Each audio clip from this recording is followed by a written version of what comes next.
দোকানে বসে আছি, কিন্তু ওর বিজনেস এই যে এত ভালো জিনিস মান বিক্রি করে, এত একটা ভালো, আর সবচেয়ে বড় কথা খুব ভালো মানুষ। আমি খুব পার্সোনালি আপনাকে খুব পছন্দ করি, তাই সত্যি কথা। না, এই ভালো যে লাগলো। সবাই কুটির শিল্প হচ্ছে সবচাইতে শিল্প, আগে। পাট পাট শিল্প। শিল্পটা যেন বেঁচে থাকুক। পাটের দেশে বলে না, পাট হচ্ছে সোনালী আঁশ নাকি, হ্যাঁ, এখন পাটকে হীরকতন্তুও বলে। তাই না? হিরোত্তপ্ত বলে। তাহলে এটা হচ্ছে এই যে ওর একটা দোকান, কি ওর না, সুন্দর ওর মার সুন্দর। দোকান।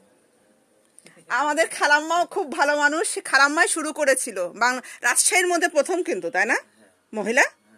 দেখেন, তো চলে আসবেন সবাই আমাদের পাটবাজারে। পাটবাজারে চলে আসবেন, খুব ভাল লাগবে। অলকার মোড়ে, অলকার মোড়ের পাশে না, অলকার মোড়ের একদম পাশে রিমন্ডের শোরুমের সংলগ্ন।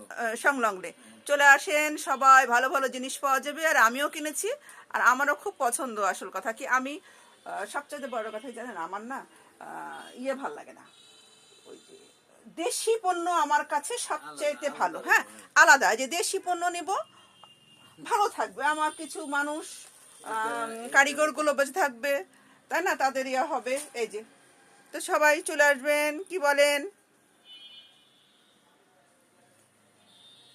যেমন কোথাও চাকরি করছেন না? না, চাকরি করছি না, যে আপনার দোকানে আবার আড্ডা মারছি। আড্ডা মারছি, আড্ডাবাজ। আচ্ছা, জীবনে কি আছে বলেন তো আপনি একটু আমাকে। না, কিছু নাই তো আর।